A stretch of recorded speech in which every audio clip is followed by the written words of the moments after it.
باللہ من الشیطان الرجیم بسم اللہ الرحمن الرحیم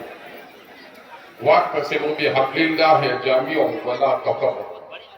صدق اللہ المولانا العظیم۔ غم، غصہ اور نہایت ہی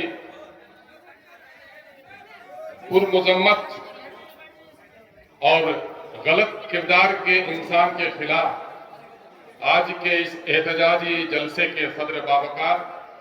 جناب ڈاکٹر سعید الرحمان صاحب، صدر آل انڈیا سیرسا آبادی ایسوسی ایشن، ہم سبوں کے سرپرست جناب مولانا عبدالرشید صاحب، حضرت مولانا شیخ الحدیث مزمل حق مدنی صاحب، مولانا مصباح الرحمان صاحب، ناظم جلسہ مولانا انعام الحق مدنی صاحب، جواں سال ملی قائد جناب مولانا زین العابدین سنابلی صاحب، مولانا آفتاب اظہر صدیقی صاحب، جناب مفتی اطہر جاوید قاسمی صاحب، عزیزی حیبر بابو، مفتیہ غلام حسنین صاحب، مفید الدین صاحب، بھائی اخلاق صاحب و اکرام صاحب، اور گستاخی ہو رہی ہے جن کا نام مجھے پہلے رہنا چاہیے تھا، سابق وزیر حکومت بہار جناب بھائی نوشاد عالم صاحب، یہاں کے مقامی ایم ایل اے جناب بھائی سعود عالم صاحب، دائش پہ تشریف فرما، سیرسا آبادی ایسوسی ایشن کے دیگر ذمہ داران، معزز علماء کرام، اور یہاں پر موجود اپنے آنکھوں میں غم و غصے کی چنگاری لی ہوئے سیرسا آبادی کے غیور نوجوانوں، میں سب سے پہلے ان تمام تر لوگوں کو مبارکباد دیتا ہوں جن لوگوں نے آج اس مذمتی جلسے کا انعقاد کیا ہے، اور ساتھ ہی میں نفرت پھیلانے والے، برادری واد کی جھوٹی ہوا بہانے والے، فرقہ پرستی کو ہوا دینے والے، مودی کے نفرت کے آگ کی سیاست کرنے والے ایسے تمام تر لوگوں کو، اس میں گوپال اگروال ہو یا کوئی مسلمان ہو، کوئی جے پوری ہو، کوئی بھاگل پوری ہو، ایسے تمام تر لوگوں کے خلاف میں مذمت کرتا ہوں، اور میں آج کے اس جلسے میں دیے گئے ان تمام تر پرستاؤں کا سمرتھن کرتا ہوں جو متفقہ رائے سے یہاں پر لیا جائے گا۔ میرے عزیزوں اور نوجوانوں، میں اس وقت دو تین باتیں آپ سے عرض کرنا چاہوں گا۔ یہ ملک ہندوستان آئینی طور پر ہر ہندوستانی شہری کا برابر ہے، یہ کسی کے باپ کی میراث نہیں ہے جو مسلمانوں کو کرایہ دار کے نام پر ہے۔ میں مبارکباد دیتا ہوں مارواڑی بھائیوں کو جنہوں نے مارواڑ کے علاقے کو چھوڑ کر سیمانچل کے اس علاقے میں کاروبار کیا، کاروبار میں ترقی دی۔ میں اسے ہندوستان کی اولاد سمجھتا ہوں اور اپنا ہندوستانی بھائی سمجھتا ہوں۔ ٹھیک اسی طرح سے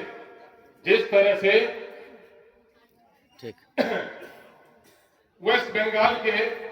نہر بنانے والے، کیا کون سا علاقہ تھا وہ جہاں نہر میں پیسے ملے لوگوں کو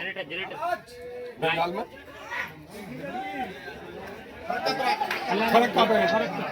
فرق کیا ہوا میں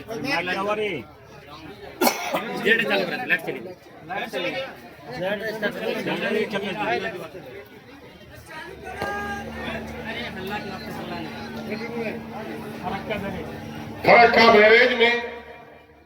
جب آزادی کے مان بات فوری طور پر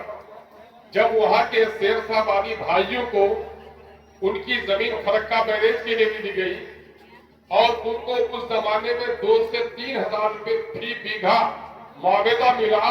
اور اس وقت کشن گنج میں 100 روپے بیگھا زمین بک رہی تھی۔ یہی بنگال کے مالدہ کے علاقے کے رہنے والے ہمارے ہندوستانی بھائی جنہوں نے سیمانچل میں آ کر زمینداروں کی اوسر، بنجر اور جنگلی زمینوں کو کھود کر اس سے سونا نکالا اور کھیتی کا طریقہ بتایا۔ آج اگر ان کو کوئی ودیشی کہتا ہے تو ایسے ظالموں کے خلاف لڑنا ہمارے لیے ضروری ہے۔ میرے بھائیوں، اس ملک میں ودیشی کا رہنا جتنا جرم ہے، اس سے بڑا جرم کسی دیسی کو ودیشی کہنے کا ہے، اور یہ جرم جو کوئی بھی کرے گا ہم اس سے بدلہ لینے میں کہیں پیچھے نہیں رہیں گے۔ میں گوپال اگروال سہت ان تمام تر بگڑے ہوئے بھائیوں کو کہنا چاہتا ہوں کہ آج بنگلہ دیش گھسا میں بنگلہ زبان بولنے والے ان سیاستوادی کو کہہ رہے ہو کہ یہ ہمارے نہیں ہیں، ہمارے نہیں ہیں تو یہ لوٹ کر چلے جائیں گے یہاں سے وہی فرقہ بیریج کے علاقے میں، لیکن جے پوڑیوں تم بھی تو بتا دو تمہارے پاس جانے کے لیے زمین نہیں تھی، تم کو بھی جے پور لوٹ کر جانا پڑے گا، پھر کیسا لگے گا؟ اس لیے نفرت مت پھیلاؤ، ہم محبت سے رہنا چاہتے ہیں۔ اور میں دعوے کے ساتھ کہتا ہوں پورے ہندوستان میں نے اکثر کہا ہے کشمیر کی رنگین شام ہو یا صبح بہار ہو، کشمیر خوبصورت ہو فردوس بروئے زمین ہو، لیکن میں دعوے کے ساتھ کہہ سکتا ہوں کہ چنار کے پھول بھی وہاں ہیں اور نوجوانوں کے بہتے ہوئے لہو بھی وہاں پر برف کی سفید سلوٹے بھی ہیں، لیکن مرنے والوں کے سفید کفن بھی ہیں، لیکن میرا سیمانچل غریب ہو سکتا ہے، ہندو اور مسلمانوں کا جو اتحاد یہاں پر ہے پورے ملک میں اس کی کوئی نظیر نہیں ملتی ہے۔ اس لیے ہم غریب رہ سکتے ہیں، بھوکا رہ سکتے ہیں، لیکن ہندو اور مسلمانوں کی محبت کو جو پارا پارا کرے گا ایسے ظالموں کے گریبان کو چاک کرنے میں کبھی پیچھے نہیں ہے۔ ہم یہاں مبارکباد دینا چاہتے ہیں یہاں کے ہندو بھائیوں، یہاں کے دلت بھائیوں کو، یہاں کے مسلم بھائیوں کو، جب ماں مری ہے اگر راموں کی تو عبد الرحمان بھی جا کر وہاں روتا ہے۔ یہ عبد الرحمان بھاجپا والا نہیں، عبد الرحمان کا مطلب عبد الرحمان میرے بھائیوں کہ وہاں جا کر روتا ہے۔ اگر زید کی ماں مری تو رامو بھی آ کر وہاں روتا ہے۔ میرے بھائیوں ہمارے یہاں شادی بیاہ ہو، حیات و موت ہو، چائے کی دکان ہو، یو پی سے کل ایک اخبار والا پچھلے دنوں سے سوشل میڈیا کا یا میڈیا کے ساتھیوں ذرا غور سے سننا، سوشل میڈیا کا ایک نوجوان پچھلے 20-25 دنوں سے سیمانچل کی وادیوں میں بھٹکتا ہے۔ میں نے ان سے پوچھا کہ یہ بتاؤ سیمانچل میں 20-25 دنوں سے رہ رہے ہو تو یہاں کے کچھ تجربات اور مشاہدات بتاؤ۔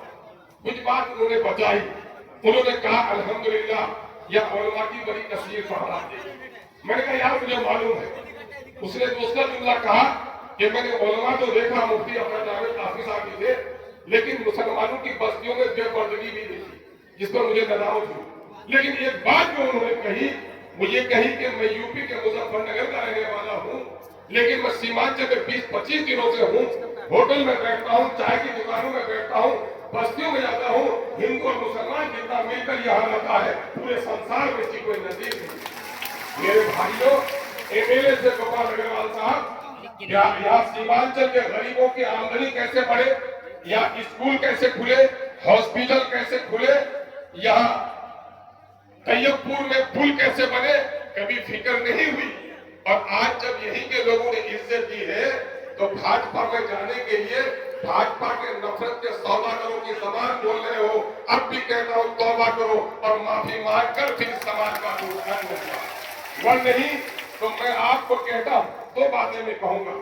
انعام الحق مدنی صاحب سے میں چونکہ آپ کے گھر کا بھی ہوں، پورنیہ سے یہاں پر آیا ہوں تو کچھ حیثیت میری ارادہ بھی ہے، وہ یہ ہے کہ سنجا پوری اور شیرشاہ وادی برادری ہم لوگوں نے بچپن میں دیکھا ہے، ابا مرحوم کو دیکھا ہے میرے جلسوں میں، میں علماء کے مولانا عبد القدوس صاحب، عبد الوہاب صاحب، میں ان کے آغوش میں بیٹھا ہوں، میں نے دوری نہیں دی، کچھ دنوں سے ہم اس دوری کو محسوس کر رہے ہیں۔ ممکن ہے میرے فکر کی یہ کوتاہ نظری ہو، لیکن ہمیں اس کو مٹانی پڑے گی۔ کل ہی آپ نے دیکھا ہوگا، پرسوں کا معاملہ ہے کہ ہوائی جہاز میں ایک سب ٹوپی اور داڑھی پہنے ہوئے، داڑھی رکھے ہوئے تھا اور اس کو زوردار ٹانچا ایک کمینے نے لگایا۔ اس سے نہیں پوچھا کہ تو سید ہے کہ شیخ ہے، مغل ہے کہ پٹھان ہے، تو صافی ہے کہ حنبلی ہے، اسے مسلمان نظر آیا اور اسے چاٹا رسید کر دیا۔ آج یہاں بھلے ہی شیرشاہ وادیوں کو نشانہ بنا کر نفرت کی آگ سلگانے کی کوشش کی جا رہی ہے، لیکن پورے ہندوستان میں مسلمان نشانے پر ہیں۔ اس لیے ہم کو تمیز من و چوٹ کو مٹانی پڑے گی، اور اپنے درمیان میں جو لوگ الہاقی پسندگی کی ہوا دے رہے ہیں، یہ لوگ ہماری ملت کی جڑوں کو کاٹ رہے ہیں، ایسے لوگوں سے ہوشیار ہونا پڑے گا۔